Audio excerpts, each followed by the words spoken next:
Understanding, Put Feet to the Fire, a guide to English idioms.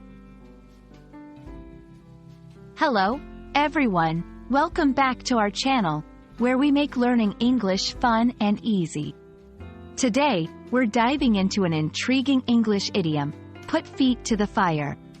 Have you ever come across this phrase and wondered what it means? Well, you're in the right place. Let's explore its meaning, origins, and how you can use it in everyday conversations. The phrase, put feet to the fire, is used to describe a situation where someone is pressured or forced to do something, often to make a decision or to take action. It's about applying pressure to get results. Imagine being in a scenario where there's no escape route, and you have to face the challenge head-on. That's the essence of this idiom. Where does this phrase come from? Put feet to the fire has a historical context that dates back to medieval times. It was used literally in the sense of torture, to coerce confessions or force someone into action. Thankfully, today it's used metaphorically to talk about pressuring someone in a much less gruesome manner.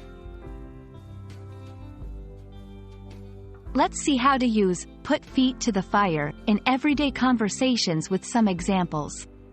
At work, the team really put my feet to the fire to finish the project before the deadline.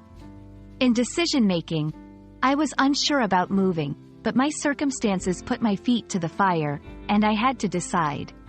In negotiations, during the negotiations, we were put feet to the fire to make a tough decision. Using idioms like put feet to the fire can make your English sound more natural and fluent. Here are a few tips. Understand the context before using it. This idiom is best suited for situations involving pressure or urgency. Practice with examples. Try creating your own sentences or scenarios where this phrase could be used. Listen for it in English movies, shows, or conversations. This will help you understand the nuance of its usage. And that's a wrap on Put Feet to the Fire. We hope this video has shed some light on this interesting idiom and how you can use it to enrich your English. Remember, learning idioms is not just about understanding their meanings but also about getting a glimpse into the culture and history of the language.